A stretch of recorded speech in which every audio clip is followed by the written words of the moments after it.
And we were both the Americans that were by far the best Americans that had come over there. Not to say that really good Americans didn't get the chance, but we were like easily the best ones over there. And we competed against each other in 2 championships over there. And it was a tough battle in both of them. Okay. So if there's one name that was the biggest rival, it was Colin for sure. It just so happens that we were roommates and really good friends. That'd be a very interesting dynamic. Yeah. Well, Colin is a bigger person, is why that worked out. Bottom line. Oh, that's funny. All right. So to prove to everyone you are actually from Northern California, what is your favorite Northern California kart track and why? Tough. I'm going to say Prairie City.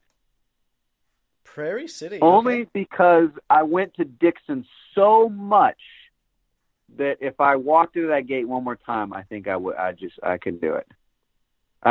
All my whole childhood, I just remember Dixon so much. We went there to test all the time. I know the track literally blindfolded. I could drive Dixon blindfolded. Where Prairie City means a lot to me for 2 reasons. One, the track's really cool. It's kind of up and down. It kind of went through the trees. And my very first ever race there, ever in karting, was at Prairie City, and I finished 3rd, starting from last. And I passed Ricky Luther on the last lap at the top of the hill, that Laguna Seca corkscrew type corner. I passed him going into there on the last lap for 3rd place, and I got a trophy. And dang it, if I do not have that trophy anymore. But I remember exactly what it looked like. It was a plaque with a black face on it. And I tell Ricky, who's still a good friend of mine, every single time I see him, I mention that race to him. Back in 95. Oh, yeah. Back in 95, when you said I had just a bigger gear than you, I think you just scrubbed too much speed coming up the hill. It's so funny to think about now, because at that age, you're so young. You don't know anything. And I thought I knew so much. Is there anyone else from your karting days that you keep in close contact with? Yeah, all my friends. All my original friends. Andrew Alfonso and Brian Bartolero and Ricky Luther are probably the guys I talk with the most. My buddy Jason Kritikos is crushing it. I still talk to him sometimes. I'm sure there's more that I'm missing. But those are the main ones, I guess. Yeah. And then everybody that's still racing, obviously. I see a lot of those guys because I go to the track occasionally with Dad and Alex. Yeah, good old Norcal Karting. It just sounds like you just have lifetime memories just from the karting scene. Oh, yeah. Definitely. Little Blue Max Car Club, so many memories running around there. Do you still remember the best time you've ever achieved at Dixon in a 125 shifter? No, but I can definitely remember breaking 27 and going in the 26s. 26s. I'm trying to think if that's the appropriate second bracket. I don't think we did 25s, but I think we did 20. I'm pretty sure, if I remember right, we did like 26.4. 26.4. Almost sure. I remember breaking 26 was a big deal, and then one time we were out there, and it was just super fast, and I think I remember 26.3, 26.4, something like that. Yeah, that was just a different time. There Yeah. So many teams in Northern California, and I'm surprised they didn't wear the pavement down to 20 feet deep at Dixon. I tell you what, that curbing that's there, me and Pops did all those fence post sticks that are in the curving. Yep, I laid a couple of those down for sure.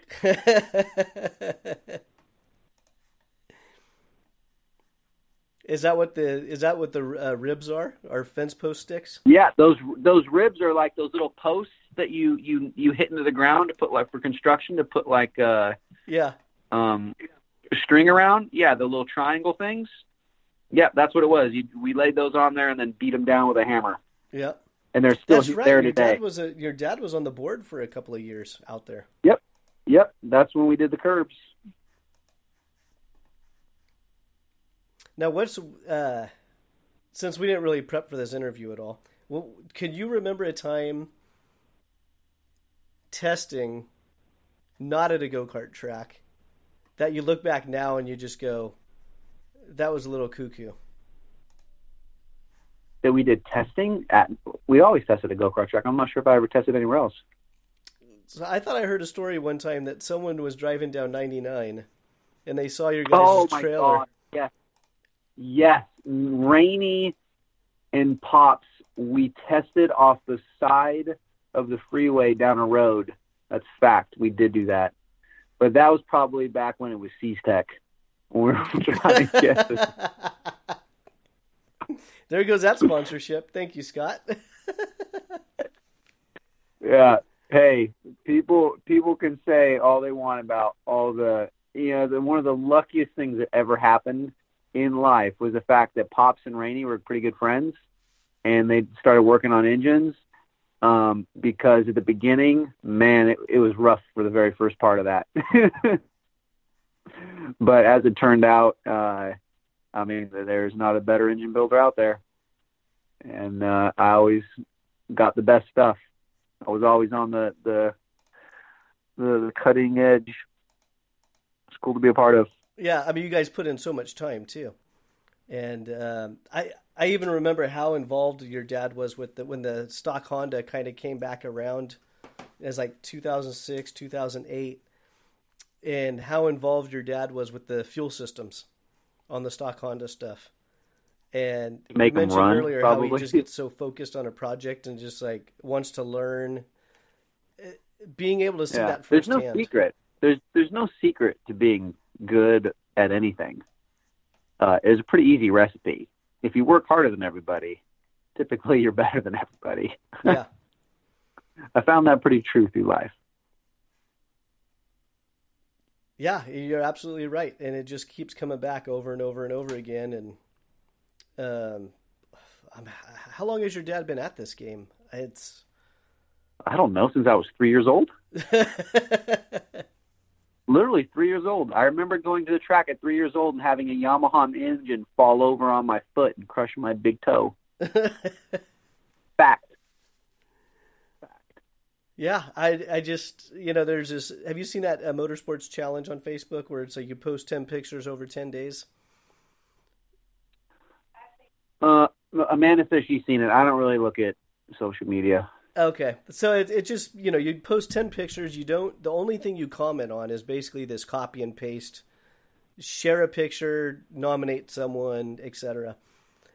And there's a number of pictures starting to come still through. There? What's that? Go ahead. Still there? Oh yeah, I'm still here. Can you hear me? Yep. So you copy so there's and paste. A number of pictures that keep coming through where there's speed.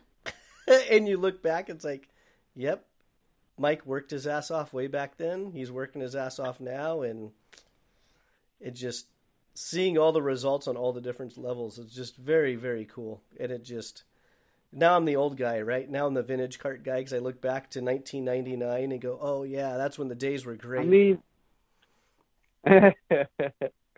it's cool to see. I mean, it's a different game now. The kids are so much younger. It's incredible. Like the ability that these kids have at age 10 to age 14, it's a different planet to what we had growing up. Yeah. We just started later, and it's pretty wild how good they are. When you start that young and you got that young brain and you can learn so quickly, it's pretty incredible. I mean, it's cool to me because I can see it and be like, yep, that's a lot better than I ever was. And I love the fact that the sport's evolving like that.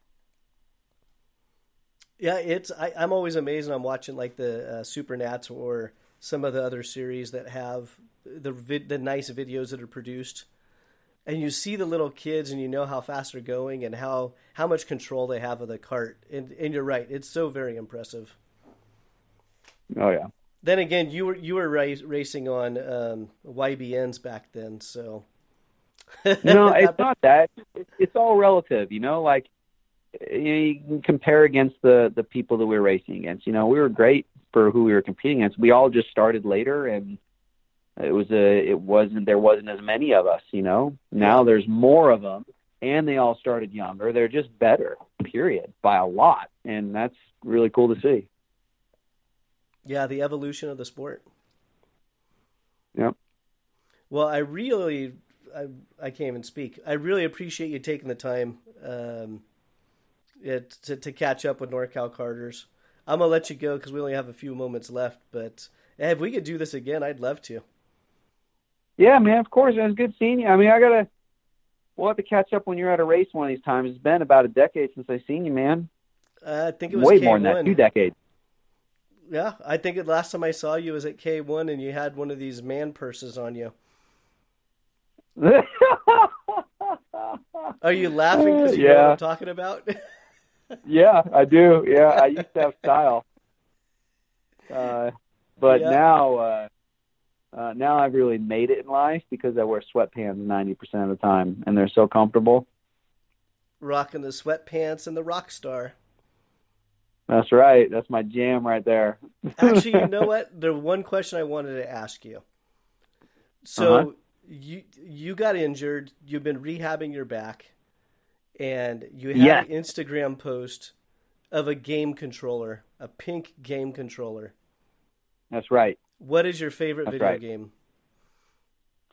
Well, I only play 2. I play Call of Duty and Madden, and there's a big difference between the two.